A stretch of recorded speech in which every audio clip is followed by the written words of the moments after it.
vamos a divertir hoy. Vamos a sudar un poquito también, se me hace. Qué bueno que se encuentran aquí. Antes de empezar el mensaje, quiero invitarlos a la siguiente serie que empieza la próxima semana. Se llama Anarquía. Va a ser interesante esa serie. Acompáñenos mientras que el pastor Jeremy nos comparte esta serie, Anarquía. Hoy vamos a concluir esta serie que hemos llamado Totalmente Nuevo. Y es algo que ha revolucionado la manera en que hemos pensado como iglesia, cómo vemos las escrituras, cómo las interpretamos, cómo vemos a la iglesia en sí. Y si no has estado en los últimos mensajes, te recomiendo bastante que vayas a nuestra página Facebook, web, YouTube, y que veas esos mensajes. Son muy importantes. Yo considero, aparte del evangelio, es como la serie más importante para la iglesia el día de hoy. Entonces ojalá que ustedes se puedan hacer eso.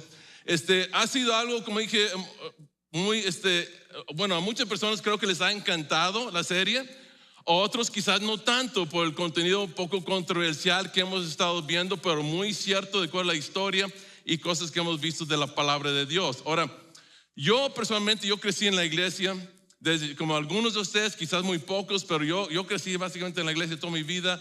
Y yo amo la iglesia, creo que tuve una perspectiva, una buena perspectiva de lo que la iglesia era, no siempre, no tanto al principio, pero amo la iglesia. Pero también entiendo porque muchos resisten la iglesia. Es como el misionero a India que apoyamos, Narji, dijo, ¿por qué no todos los mexicanos van a la iglesia? Teniendo la libertad de hacerlo, la iglesia es algo increíble. Pero yo entiendo lo que ha sucedido en lo que llamamos la iglesia de Cristo, que por cierto no es un edificio. La palabra iglesia no se refiere al edificio, sino a la gente que han sido seguir a Cristo. Son los hijos de Dios. Entonces, yo entiendo esa resistencia que existe, pero la verdad es que la iglesia no debería estar haciendo algunas cosas que hacen o que hacemos. Pero siempre desde el inicio el enemigo, Satanás, ha tratado de distorsionar las cosas, cambiar de perspectiva, y algo que hemos estado llamando el modelo del templo ha estado entrando y trastornando la iglesia y que pierde su atracción. Entonces, la verdad, la única razón por que alguien debería de resistir a la iglesia es porque pues quizás ellos no creen en Dios. Entonces, yo no, ¿para qué quiero iglesia? Yo ni siquiera creo en Dios. O no creen en Jesús, o quizás que Jesús resucitó para salvarnos. Quizás por esos motivos, bueno, yo entiendo. Y si ese es tu caso, está bien, podríamos hablar de ello. De hecho, hablamos de ello en algunas sesiones especiales que tenemos. Estás muy bienvenido a escuchar esos. Pero por tantas las razones, por tantas las personas, la razón principal que la gente resiste a la iglesia no es porque por Jesús. No, ellos, hasta algunos creen en Jesús, creen que murió y creen que resucitó. Ellos resisten la iglesia por las personas que asistimos a la iglesia. O sea, por nosotros que decimos que somos seguidores, pero la verdad no vivimos, no parece que estamos siguiendo las enseñanzas de Jesús, como que estamos siguiendo otras enseñanzas. Y la verdad, yo creo que pues es una observación muy cierta en muchos casos. Y la gente está confundida. ¿Qué es seguir a Jesús? ¿Ser como esa persona o como esta otra persona? Porque como que no están muy de acuerdo entre todos. Y es algo muy triste y que a mí no me gusta. La verdad es que la mayoría de las cosas que tú resistes de la iglesia son cosas que la iglesia debería resistir también. Cosas que nosotros, como hijos de Dios, también debemos de resistir. En esta serie hemos hablado mucho sobre esto del modelo del templo y vamos a rápido repasarlos. Hablamos hace un momento, Jeremy los repasó. Hay lugares sagrados, son lugares donde depende del área, quizás la cultura, la tradición que se han añadido, las cosas, quizás reglas que se han añadido a la palabra de Dios de acuerdo a algunos de sus líderes quizás. No sé, algunos tienen que llevar velo, algunos no pueden traer ciertas cosas, cierto vestuario, otros tienen que llevar un cierto vestuario, por ejemplo, para sentarse o venir aquí arriba del escenario. Son lugares muy sagrados. Se escandalizarían con nosotros a ver que entramos en el auditorio con nuestro cafecito, nuestro biscuit, quizás, pero pero porque ellos creen que hay un lugar sagrado. Y la verdad, esto representa todas las iglesias del pasado, el modelo del templo. Y entendemos dónde vienen esas ideas, esos conceptos.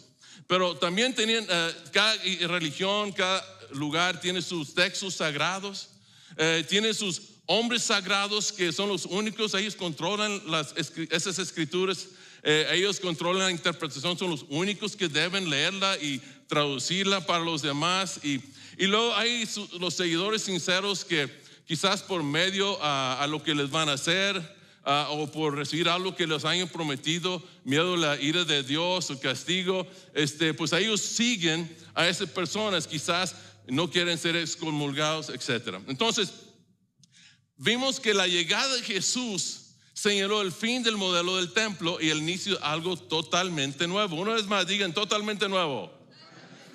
Eso es. Y así fue. Vimos que Jesús trajo un nuevo modelo para la iglesia. Vimos que es un nuevo pacto. Ahora una persona, cualquiera puede tener una relación personal con Jesús. Tenemos un nuevo mandamiento. Ya no son más de 600 leyes que tenemos que seguir, obedecer. Ahora todo se resume en una sola. Y luego creó un nuevo movimiento. Ese movimiento le llamó la iglesia.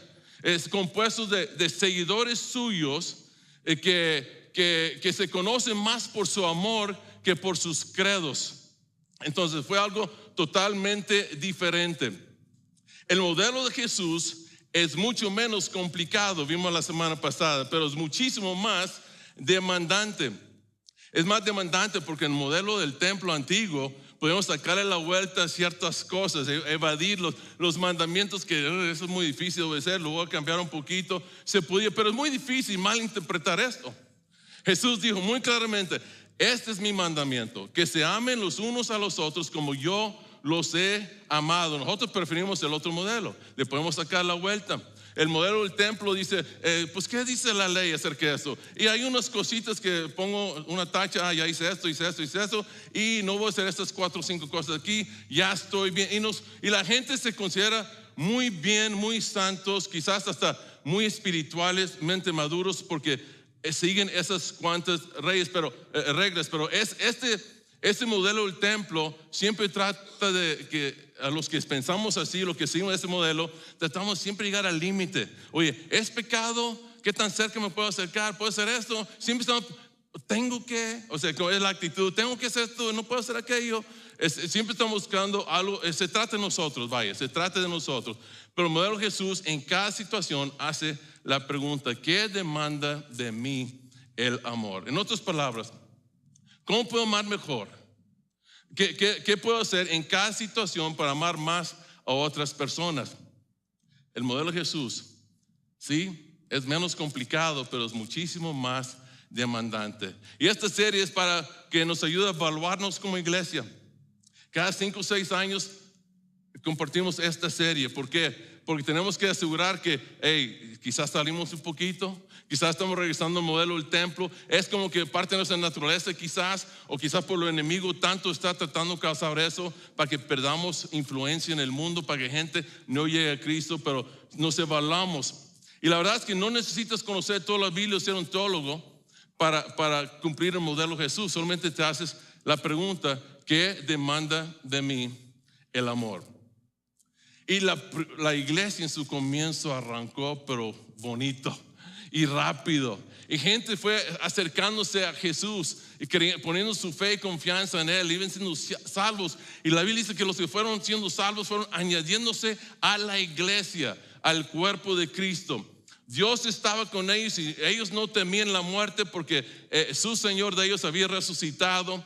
Dios les sabía que siempre fueran y amaran muchísimo a las personas. Con el tiempo, millones de personas estaban siguiendo a Jesús. Y en ese entonces lo interesante es que ni siquiera había una Biblia. O sea, el Antiguo Testamento ahí estaba, pero las enseñanzas de Jesús todavía no estaban escritas. Algunos empezaron a escribirse, pero la mayoría de personas no las tenían, pero sabían que ese es el mandato. ¿Qué demanda a mí el amor? Vayan y aman a otros como yo los he amado a ustedes. Entonces todo iba bien, la iglesia estaba creciendo de manera increíble, Pero hubo un gran desvío cuando en el cuarto siglo el cristianismo fue legalizado y establecido como la religión oficial de Roma.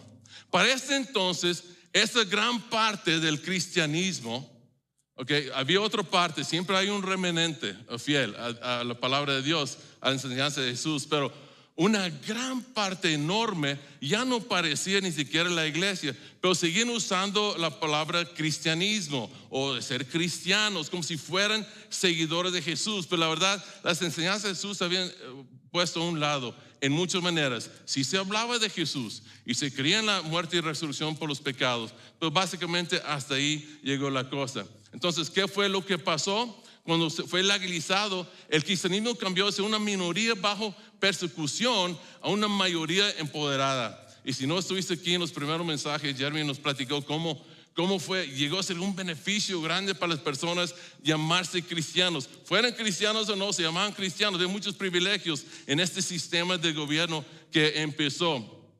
Pero la iglesia empezó a tomar el modelo del templo antiguo, como todas las demás religiones existentes. O sea que en realidad ya no tenía nada que ver con las enseñanzas de Cristo. Y eso fue lo triste.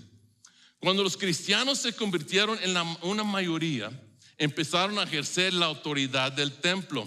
Otra vez regresaron los lugares sagrados, los hombres sagrados, los textos sagrados, todo. Sus seguidores sinceros volvieron a aparecer otra vez de la misma manera que había estado antes. Había regresado la iglesia al modelo del templo. Y así continuó hasta el siglo XVI. En el siglo XVI empezó la reforma protestante y muchas cosas buenas sucedieron. El cardenal Martín Lutero, estudiando la Biblia, empezó a darse cuenta que estaban muy mal. No estaban enseñando la verdad de Cristo, se habían hecho todo, a un lado muchas cosas, y él quiso solamente una reforma dentro de la iglesia, pero lo rechazaron. Entonces hubo una separación, unos grupos se separaron y pues sucedieron varias cosas buenas. O sea, algunas cosas mejoraron. Por ejemplo, sola escritura. O sea, dice, la autoridad de la iglesia no son hombres sagrados, sino que la palabra de Dios. Eso fue algo bueno que sucedió. También que la salvación es por gracia solamente, no es por obras. Que solamente hay un intercesor entre Dios y los hombres, Jesucristo. Nadie puede interceder por ti. Era muy claro en las escrituras. Entonces, estas fueron cosas importantes que sucedieron. Se comenzó a traducir la Biblia en los idiomas de los pueblos. Eso era, wow, por primera vez al fin la gente tenía la Biblia en sus manos. Pero suena muy bien y bonito eso, pero esto al mismo tiempo causó un problema un poco grande. De hecho, llegó a ser muy grande. ¿Por qué? Les entregaron los dos testamentos en una sola toma. Mira, aquí está la Biblia. Y en esta Biblia, porque la Biblia no es un libro, ustedes saben eso, ¿verdad? Son dos secciones grandes, hechos de muchos libros. 36 libros del Antiguo Testamento y 27 en el Nuevo Testamento. Y se les entregó todos así. Les fue entregado a personas que nunca habían estudiado la Biblia, no tenían preparación, cómo interpretarla. Y no estoy diciendo que es tan complicado, pero necesitas saber algo, necesitas tener un trasfondo, y ellos no los tenían. Ahora había millones de personas con las escrituras que no entendían cómo interpretarlas correctamente.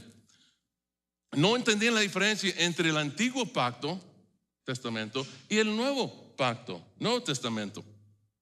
No entendían que aunque toda la Biblia es inspirada por Dios, no toda la Biblia es igualmente aplicable para todos los tiempos y todas las personas. Y ustedes entienden, todos entendemos eso. Ustedes que tienen niños o tenían hermanitos, o se acuerdan cuando las cosas son diferentes cuando eres chiquito. Hay reglas que tú estás bajo esas reglas y se espera ciertas cosas de ti, pero cambia bastante cuando llegas a los 15 años. Cambian otras más todavía cuando ya terminaste tus estudios y estás trabajando y aportando para la casa. ¿Sí? O sea, las reglas cambian, el trato con los hijos cambia. Imagínense, por favor, una familia que son bien talentosos en lo que es la construcción. Que uno de ellos es maestro carpintero y otro maestro albañil y eléctrico y plomero. Y la familia decide, hemos estado ahorrando dinero, vamos ahora sí a juntar el dinero y hacernos nuestra casa con la que siempre soñábamos, ¿verdad? Entonces, dice uno, el que está organizando todo, como el que tiene ese don, ese talento, dice, hey, abuelo, tú te encargas del inventario de todos los materiales, tú hagas los pedidos, asegura que Juan el plomero tenga lo que necesita, que Carlos el eléctrico tiene lo suyo, y que Paco, voy a ser Paco es carpintero, hola Paco, allá en Fresnillo, que Paco tenga todo lo que necesita para la carpintería, y así va, ¿ok? Y tú llevas el control. Entonces cada quien sabe lo que va a hacer y empiezan a trabajar y están, mamá, abuelita, ustedes se encargan de que siempre haya pues un Kool-Aid o coca fría, helada, que haya nuestros lonchecitos y todo. Y todos tienen su trabajo, hasta los hermanitos chiquitos. Todos tienen responsabilidades. Y eso continúa así, ¿hasta cuándo? Hasta que se termine la casa.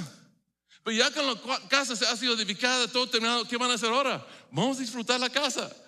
Ya no existen las mismas responsabilidades, las mismas reglas. ¿Estamos de acuerdo? ¿Sí me explico bien? Ok, cosas han cambiado. Ya llegó lo nuevo. Y esto fue el caso aquí.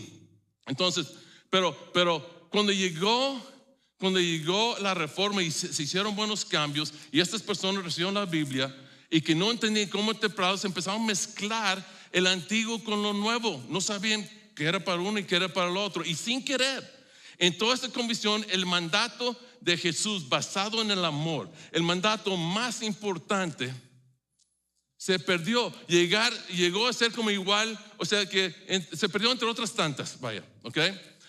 Para ellos, ojo por ojo y diente por diente, que por cierto es de Éxodo 21-24, y tiene que ver con ley civil, no con trato entre personas. Pero ellos no sabían eso, es más, muchos de ustedes no sabían eso.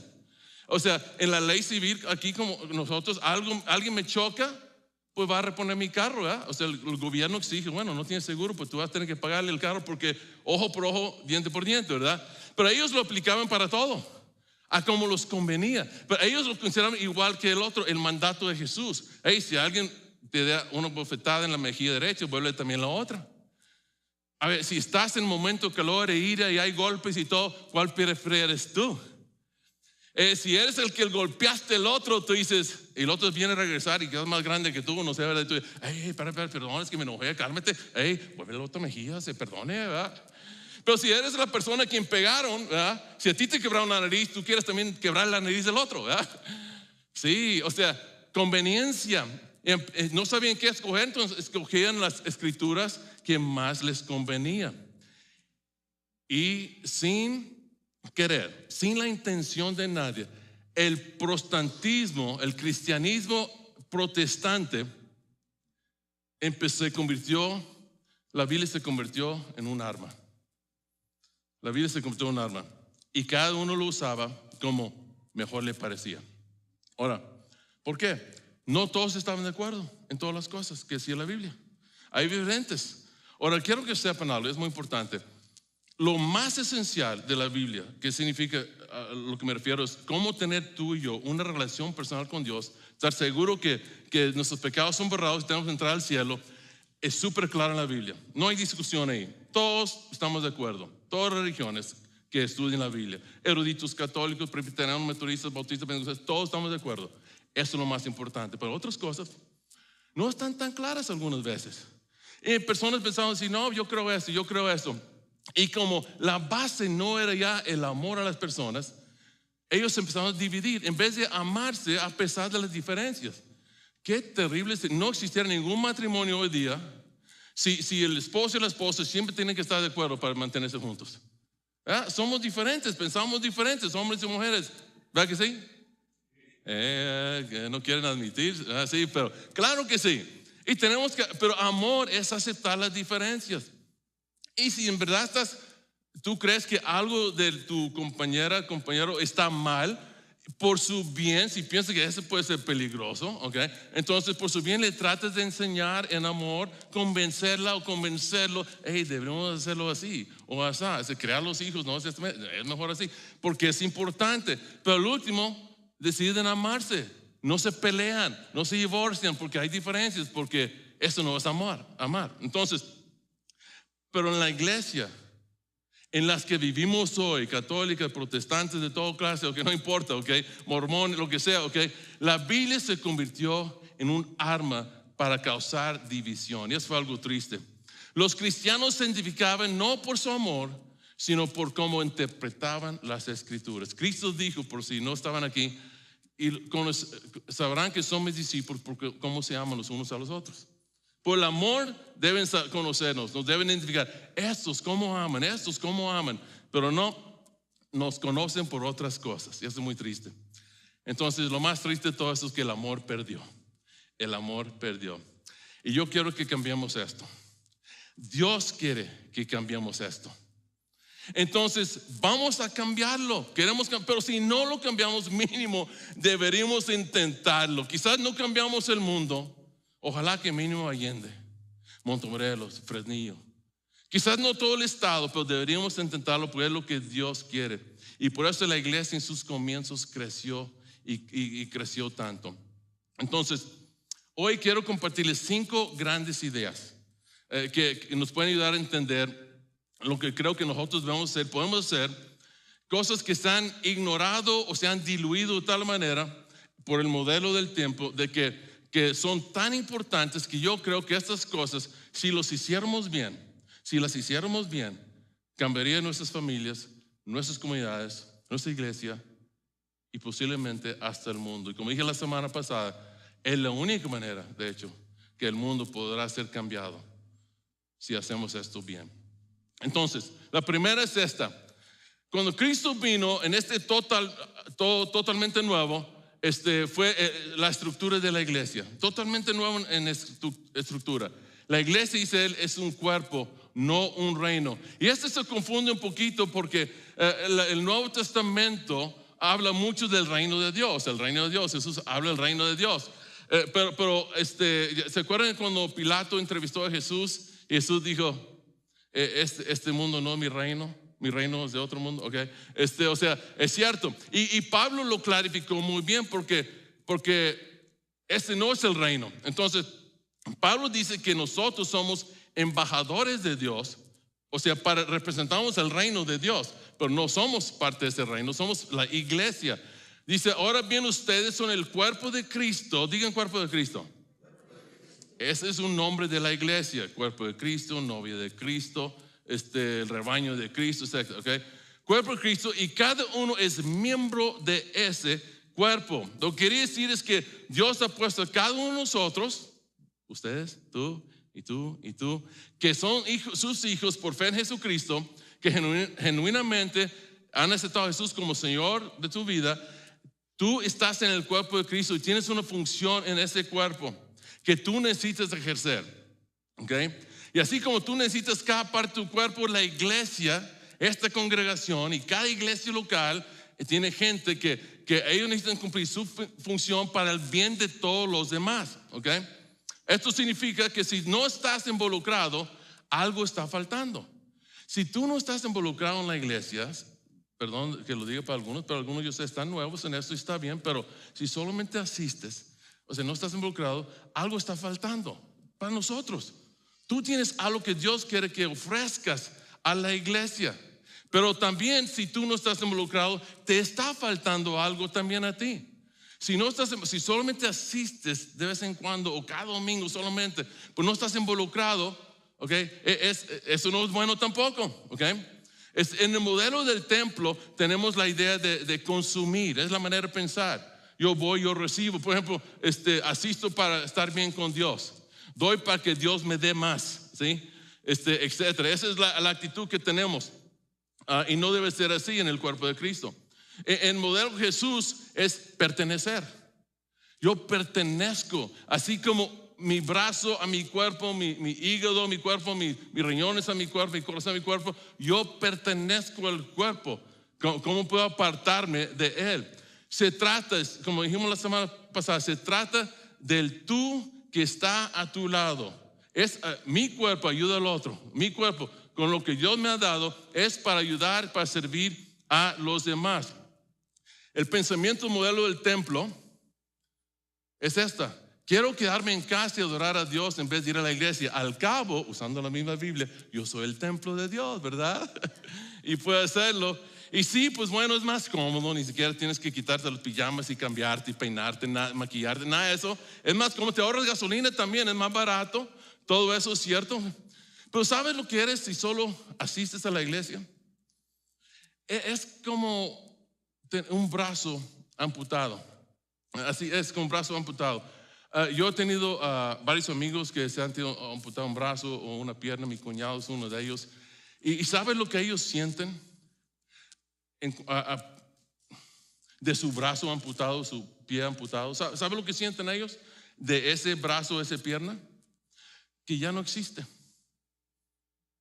Ya no tiene ninguna función. No es útil. Me han limitado haber perdido este miembro tan importante para mí. Y así es exactamente como somos nosotros, que solamente asistimos, ¿ok? Si no estamos involucrados y conectados con la iglesia. El pensamiento modelo Jesús es: ¿por qué quedarme en casa cuando puedo ser parte de la iglesia y aportar? Puedo ayudar, puedo animar, puedo bendecir, puedo escuchar a alguien, compartir, desahogarse conmigo. Quizás pueda darle un consejo, mínimo le puedo dar un abrazo, palabras de ánimo, palabras de vida. Entonces, la primera gran idea: la iglesia es un cuerpo, no un reino. La segunda es que la autoridad, toda esa idea de la autoridad cambió, Jesús lo volvió de cabeza. La autoridad se ejerce para el beneficio de los liderados y no de los líderes. Esto es algo interesante. Una vez Jesús iba caminando por el camino y escuchó a sus discípulos discutiendo quién iba a ser más grande en el reino de Dios, ¿verdad? Porque ellos pensaron que Jesús ya iba a comenzar su reino, ¿verdad? Entonces, y ellos también pensaban que entre más elevado su posición, más beneficios, quizás más dinero, más honor, todas esas cosas, ¿verdad? ¿Por qué? Porque claro que sí, porque así eran las cosas. Y Jesús los llamó y les dijo: hey, como ustedes saben, los gobernantes de las naciones oprimen a los súbditos y los altos oficiales abusan la autoridad. Y ellos: pues sí, por eso estamos discutiendo, porque nosotros queremos abusar para nuestro beneficio, queremos oprimir para nuestro beneficio, queremos tomar ventaja de otros para nuestro beneficio, queremos mandar, queremos hacer la regla nosotros para nuestro beneficio. Claro que sí, lo entendieron muy bien, ¿verdad? Pero entre ustedes no debe ser así. ¿Cómo? Sí, así es. Y lo dice: al contrario, el que quiera hacerse grande entre ustedes deberá ser su servidor, y el que quiera ser el primero deberá ser esclavo de los demás. Hey, ¿quisieras ser grande en mi iglesia, dice Cristo? Necesitas aprender a servir, ¿ok? Si quieres ser grande en mi reino, empieza a ser siervo de los demás. Y por si no hubieran entendido, llegando a Jerusalén, le lavó los pies, trabajo que era para los esclavos, le lavó los pies a todos los discípulos. Así es. Y les dijo esto: les he puesto el ejemplo para que hagan lo mismo que yo he hecho con ustedes. Ciertamente les aseguro que ningún siervo es más que su amo. ¿Qué significa esto? Que en cualquier momento que tú y yo llegamos a tener algo de autoridad, una posición elevada, a nosotros nos toca lavar los pies de otros, más que otros, entre ellos y a nosotros. Los que somos más elevados en posición, nos toca lavar más pies apestosos. Así es. En el modelo Jesús, el beneficio de tu liderazgo reciben las personas que lideras. ¿Cómo cambiaría el mundo si empezamos a hacer eso? Imagínate, nomás nosotros en esta congregación. O sea, ¿qué pasaría?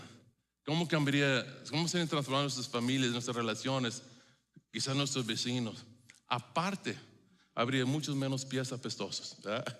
Si estamos lavando los pies unos de los otros. Entonces, la primera gran idea fue eso: la iglesia es un cuerpo, no un reino.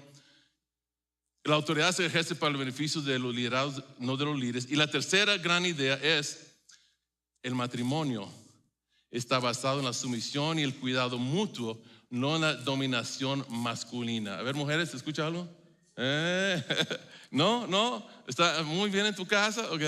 El matrimonio está basado en la sumisión y el cuidado mutuo, no en la dominación masculina. No puedo exagerar cuán revolucionario esto era para los primeros creyentes. El mundo en ese entonces era algo increíblemente. Las mujeres no tenían ninguna autoridad, no tomaban las decisiones, el hombre hacía todo. La verdad, lo siento mucho, pero así es la realidad y todo existe aquí en parte del mundo donde no se aplica el evangelio. La mujer todavía no tiene posición, no tiene liderazgo, no tiene autoridad. Ella es más un objeto, para usar, vender, cambiar por otra, etc. Los padres de familias, si la mamá no tenía hijos varones, entonces era una vergüenza para la familia. Y muchas veces las hijas, si ya tienen una, la desechaban a la otra, la ponían en la calle para morir. Pablo, explicando las enseñanzas de Jesús, dijo esto: sométense unos a otros por reverencia a Cristo. Entonces, en el matrimonio debemos preguntarnos otra vez esta pregunta, es lo que tenemos que hacernos. ¿Qué demanda de mí el amor en mi matrimonio? ¿Qué demanda de mí el amor en esta situación con mi esposa, con mi esposo, en esta decisión que vamos a tomar? Y luego Pablo empieza a enseñarnos cómo se ve esto en el matrimonio, y lo dijo de esta manera: sométense unos a otros por reverencia a Cristo. ¿Por quién? ¿Por reverencia a quién? A Cristo. No porque alguien se lo merece, por reverencia a Cristo. Y luego dice: esposas, sométense a sus propios esposos como al Señor. Y ahí todos los hombres: sí, ves, te dije, amor, ¿verdad? Que tú debes hacerme caso, obedecerme, porque las Sagradas Escrituras lo dicen. Ya está, pastor, ¿dónde está ese? Y ya lo memorizaron, ya saben que está en Efesios 5, ¿verdad? O sea, ya lo memorizaron, ya está. Y para mostrársela más tarde cuando se me revela la vieja, ¿verdad? Entonces, ya volvimos al modelo del templo. Wow. Pablo dice que eso se ve, así se mira, esto aplicado en el matrimonio, pero para los hombres algo mucho más difícil. Dice: esposos, amen a sus esposas, así como Cristo amó a la iglesia y se entregó por ella. Se entregó por ella. O sea, amor en la Biblia siempre es acción, no son sentimientos. Sentimientos suben y bajan, cambian y todo eso. Amor siempre es acción. Se entregó por ella. Eso es lo que hizo Jesús. Yo quiero que entregues por esa mujer. Lo que ella necesita, tú lo vas a hacer. La verdad es que en el matrimonio cristiano, esa es una competencia de sumisión. ¿Sí? Es una competencia de sumisión. Amor, pásale. Bueno, tú primero, pásale. No, tú, amor. Tú pásale primero. Dividiendo el pastel. Oye, amor, no más quiero 2 pedazos de pasteles. Pero uno está muy chiquito, tú agarra el grande. Y yo, no, amor, tú el grande, yo el chico. Dice: amor, yo sé que estás cansado, no te preocupes. Tú descansa, déjame lavar los trastes. O amor, yo sé que llegaste muy cansado del trabajo y todo, y yo ahorita un poco libre. Tú descansa. La esposa le dice: la esposa, tú descansa y yo cambio la transmisión, yo lo arreglo, no se preocupe. Tener una esposa así, wow, ¿verdad? La envidia de todos. En el modelo de Jesús, el beneficio de tu liderazgo lo reciben las personas que lideras. La madurez espiritual, este es el otro. La madurez espiritual de una persona se determina por cuánto sirve, no por cuánto sabe. Esto, yo conozco, estoy pensando en personas, pero no quiero pensar en ellos porque no quiero contar chismes o nada de eso. Pero hay personas que yo he conocido toda mi vida, que porque ellos estudiaron, tuve el privilegio de estudiar un poquito más la Biblia y saben todas las canciones, ¿verdad?, cristianas, hasta los himnos antiguos los saben, los coritos y todo, y saben un montón de versículos de memoria, piensan que son maduros espiritualmente hablando. O quizás en algún tiempo vivían y quizás eran, no sé. Pero ellos son, según la Biblia, los más inmaduros cuando ellos empiezan si ellos no aman a los demás. Si ellos no sirven a los demás en realidad. Yo he sido culpable de eso. Yo me acuerdo veces que yo he pensado que pues yo creo que soy más maduro que esas personas. Y luego reflexionando, veo la vida de algunos de ellos y wow, no, esa persona sí es mucho más paciente con otros que yo. Esa persona sí, él ayuda más a las personas que yo. Yo como que ya me voy porque está el juego de básquetbol, ¿verdad?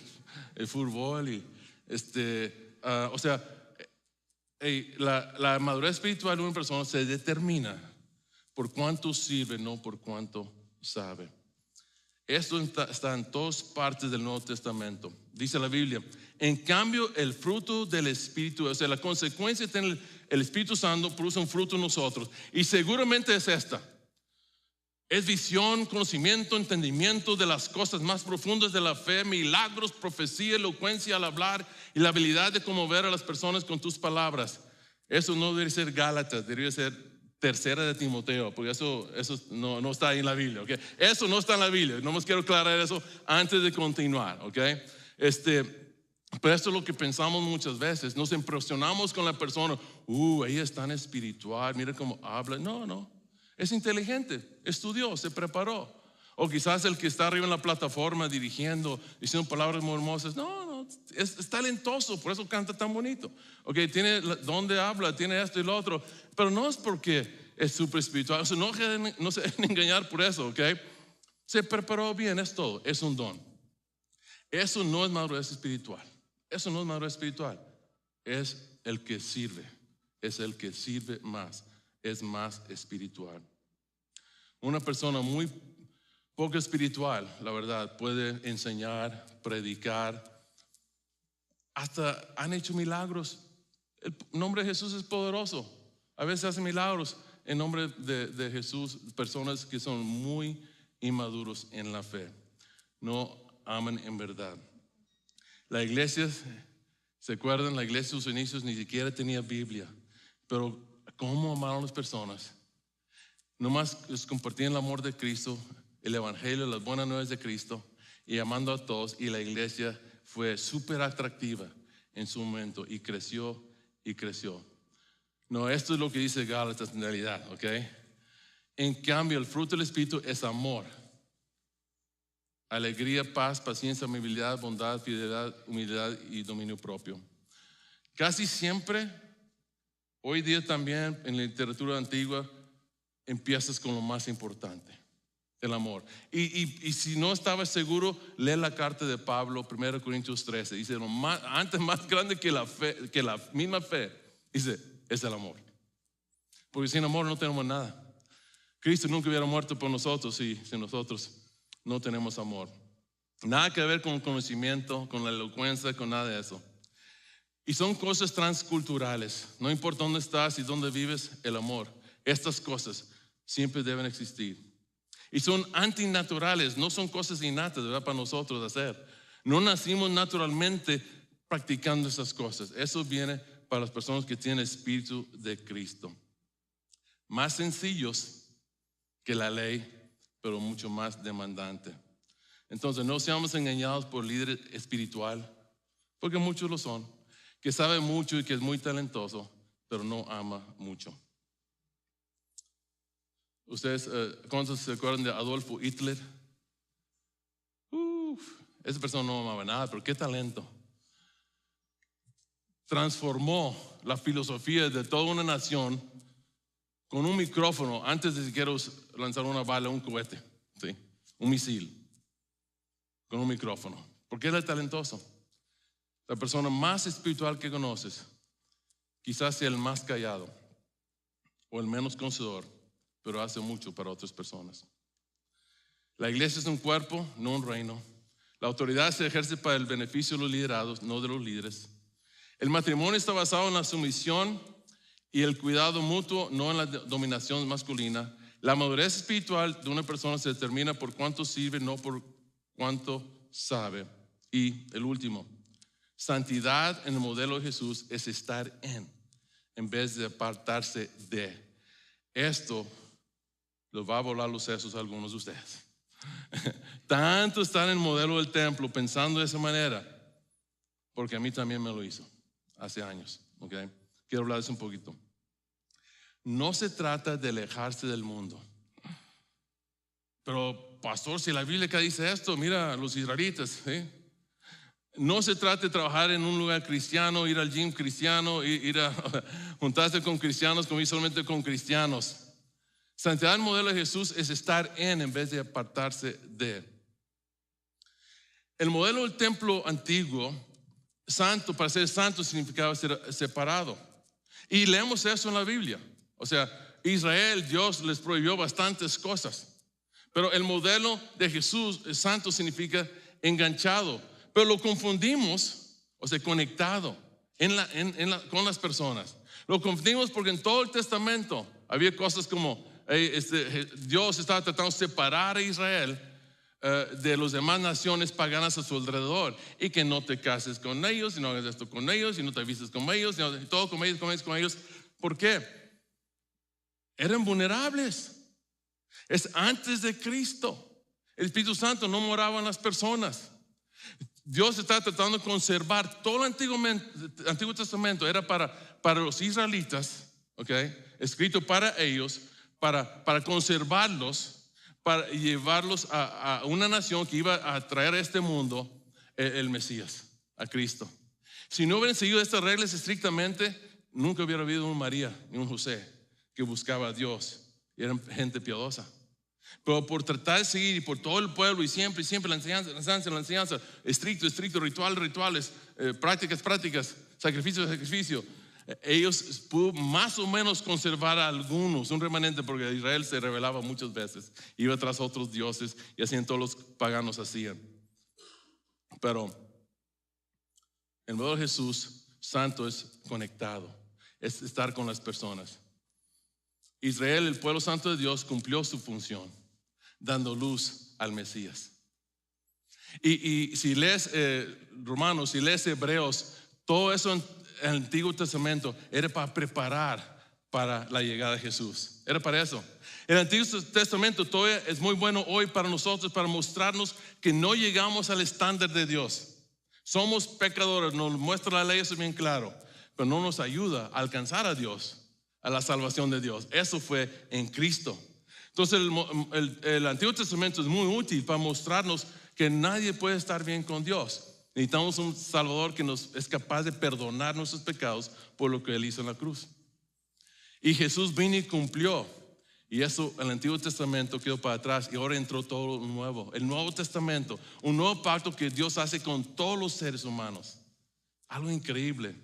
Alguien lo puso de esta manera. Escuché esta ilustración hace tiempo. Decía, imagínate que una esposa va al aeropuerto esperando a su esposo llegar de un viaje largo que tiene tres semanas de estar fuera. Y él baja en un día soleado, bien bonito, y el sol muy fuerte. Y él baja del avión y van corriéndose el uno hacia el otro, ¿verdad? Con las películas, ¿verdad? Para abrazarse. Y luego ella ve la sombra del esposo sobre el suelo. Y antes de llegar se tira al suelo y abraza la sombra, en vez de lo real, en vez de su esposo, ¿verdad? Y dice Hebreos que el Antiguo Testamento es sombras de lo que es verdaderamente real, lo verdadero. En Jesús se cumplió todo. Por eso corremos hacia Jesús. Por eso corren mujeres a sus esposos, no a su sombra, ¿ok? Y viceversa. Entonces, todos los hombres santos, o sea, entre comillas, todos los hombres santos decían cosas. Oye, ¿y por qué Jesús habla con los pecadores? ¿Por qué come con esta gente? Hasta los toca, los saluda. A ellos no tocaban nadie, pero no, son impuros. Porque eso decía el Antiguo Testamento, su ley de ellos. Pero Jesús vino a cambiar todo eso. Ellos no lo entendían en el momento. Después que resucitó y las enseñanzas y el Espíritu Santo llegó a convencerlos, muchos se convirtieron, pero en el momento no entendían eso. Ahora, con el Espíritu de Cristo en nosotros, es muy importante. Si verdaderamente queremos, podemos influir sin ser influenciados. ¿Sí captaron eso? Si tú y yo vamos con gente que no es de Cristo, hacen cosas que no deben ser.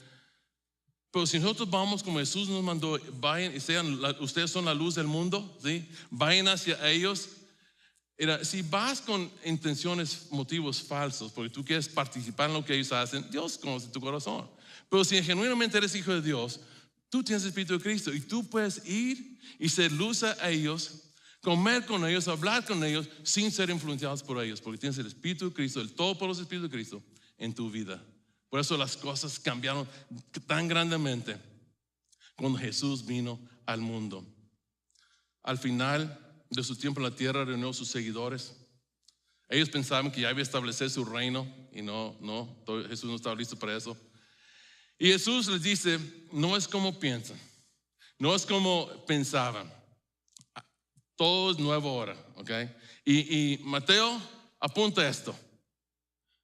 Por tanto, vayan, hagan discípulos a todas las naciones. Los discípulos, pero Señor, no, es que ellos no son santos. Pero Señor, ellos no creen como nosotros. Es más, estos gringos y mexicanos comen puerco. Ellos no comen puerco. Oh, no podemos irnos con ellos, ¿verdad? Les gusta mucho el jamón y el tocino. No. Jesús dice, hey, ¿qué hice yo? ¿Qué hice yo? Bueno, pues tú dejaste tu gloria en el cielo, todas tus comunidades, y viniste al mundo para estar con personas muy diferentes a ti, con prácticas muy diferentes de ti, y moriste por sus pecados. Te hiciste como uno de ellos. Viniste para amarlos y salvarlos. Así es. Por tanto, vayan a discípulos de todas las naciones, y les aseguro que estaré con ustedes siempre hasta el fin del mundo. Este es el templo, una réplica del templo en Jerusalén. Aquí habría lugares, diferentes lugares, el atrio, el templo, lugar donde se pueden congregar toda la gente, el lugar santo y luego el lugar santísimo, donde se hacía el sacrificio para todo el pueblo una vez al año. Había una cortina gruesosota ahí que dividía el lugar santo del lugar santísimo. Y solamente podría entrar una vez al año el sumo sacerdote para hacer sacrificio del pecado de todo el pueblo de Israel. O sea, esto es Jehová Dios enseñándoles esto antes de Jesús, preparando para el Jesús. Jesús ahora fue nuestro cordero que quitó el pecado del mundo. Esto es lo que tenía que hacer antes. Nadie podía acercarse a Dios. El sumo sacerdote tenía que hacer un rito especial para entrar a ese lugar. Si entraba con malos pensamientos, moría. Literalmente, Dios lo mataba. Si entraba habiendo hecho algo sin haber hecho un sacrificio por su pecado, moría. Entró con mucho temor. Así es. Pero nos cuenta el autor Lucas, la historia de Lucas, compañero del apóstol Pablo, que cuando Cristo murió, lee el Evangelio de Lucas, cuando estaba en la cruz, hubo un terremoto justo antes de morir. Y se rasgó ese velo desde arriba hasta abajo, representando que ahora todos tenemos acceso al Padre a través de Jesucristo. Increíble. Una cortina así de grueso se rompió de arriba hasta abajo. Gracias a Dios lo que hizo Cristo. Tenemos un buen Dios, un buen Salvador. En el modelo del templo, la gente santa tiene manos limpias. Oh, no toques esto, no toques aquello, no vayas para allá, no vayas para acá, no vengas para acá. Todo eso. En el modelo de Jesús, la gente santa tiene manos sucias. No porque, obviamente no es porque están pecando, sino porque están sirviendo y se ensucian las manos. Esto significa hoy día que quizás las personas más santas en estas instalaciones están ahí en la cuna, cambiando los pañales de tus hijos, quitando los mocos de sus caras, ¿sí? Por amor a ti, a tus hijos y a Dios. Quizás fueron las personas que llegaron temprano para limpiar, que vinieron ayer, hubo un montón de gente ayer limpiando por todo lo de construcción, todo el polvo, toda la suciedad, sirviendo. No creo que sea yo la persona más santa. Creo que hay muchos otros más santos que yo, porque ellos sirven. Gente santa tiene manos sucias. No te engañes por otras cosas. Imagínate si hiciéramos esto, iglesia. Imagínate si empezamos a poner esto en práctica. Imagínate qué pasaría, qué podría pasar. Tienen que empezar con nosotros, en nuestros corazones, en nuestras familias. Padres, ¿qué tal si empezabas a enseñar esta manera de pensar a tus hijos? No tratar de ser el primero en la fila, de tener el pedazo más grande del pastel, el juguete, jugar más tiempo con el juguete que su hermanito o el amigo, sino modelo de Jesús. Desde ahorita empezar a enseñarle. ¿Qué pasaría si en vez de ser calientabancas nos enganchamos con el cuerpo de Cristo? Obedecemos el mandato de Dios, ir a todas las naciones, empezando aquí, ganando a la gente de nuestros propios barrios. ¿Qué tal si en cualquier posición de liderazgo que tengas dentro o fuera de la iglesia, lo usaras para el beneficio de otros en vez de solamente exaltarte a ti? ¿Qué pasaría? ¿Qué pasaría si cada esposo y esposa se sometieran mutuamente el uno al otro? ¿Qué podría pasar en ese matrimonio? Yo sé que requiere las dos personas, pero quizás uno de ustedes puede empezar a hacerlo y le hace más fácil al otro de hacer lo mismo. ¿Qué tal si de aquí en adelante, en cualquier situación, cualquier circunstancia, empezamos a hacer esta pregunta? ¿Qué demanda de mí el amor? No, ¿qué está permitido? O ¿qué merecen? ¿Qué merecen? ¿Cómo puedo salir con la mía? ¿Verdad? ¿Es un pecado o no es un pecado? ¿Qué tal si eso no fuera la pregunta? Fue esta: ¿qué demanda de mí el amor? Yo creo, amigos, hermanos, que en este tipo de cristianismo cosas increíbles pasarían. Creo que el mundo podría cambiar nuevamente. Yo creo que en este tipo de cristianismo es la que debería caracterizar nuestras vidas ante las personas. Claro, ante Dios, pero que todos los demás lo vieran también. Yo creo que este tipo de cristianismo sería casi irresistible. No estoy diciendo que algunos lo resistirían. Es que yo no creo en Dios, quizás. Pero sería casi irresistible ver a gente así y no querer acercarte a ellos. No escuchar el mensaje que ellos tienen que hablarte, decirte. Hagamos esto. Cada vez que se nos da la oportunidad, vamos a hacer la pregunta: ¿qué demanda de mí el amor? Y a ver qué pasa. Yo creo que quizás podemos ayudar a muchas otras iglesias y a las personas que están añadiendo a esta iglesia a regresar al templo, no, al modelo de Jesús, a la iglesia que Jesús comenzó, la iglesia que transformó un imperio. Eso empezará con nosotros, si permitimos que ahora, llenos de su Espíritu Santo, empezamos a obedecer los mandatos, porque ahora sí podemos amar como Él amó, porque tenemos su Espíritu en nosotros. Vamos a orar. Padre, te doy gracias por tu palabra. Es algo difícil, es un reto sumamente grande, Señor, pero sabemos que con tus fuerzas lo podemos hacer. Ayúdanos a ser sensibles a este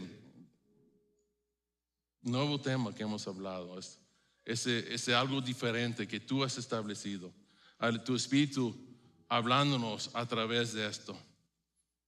Ayúdanos a hacer esa pregunta siempre: ¿qué demanda de mí el amor? ¿Qué haría Cristo en esta situación? Señor, ayúdanos a amar como nunca. Ayúdanos a representarte bien. Queremos ser buenos embajadores tuyos, pero somos tan egoístas, Señor. Perdónanos nuestro egoísmo. Ayúdanos a ser más como tú. Te lo pedimos en tu nombre, Jesús. Amén.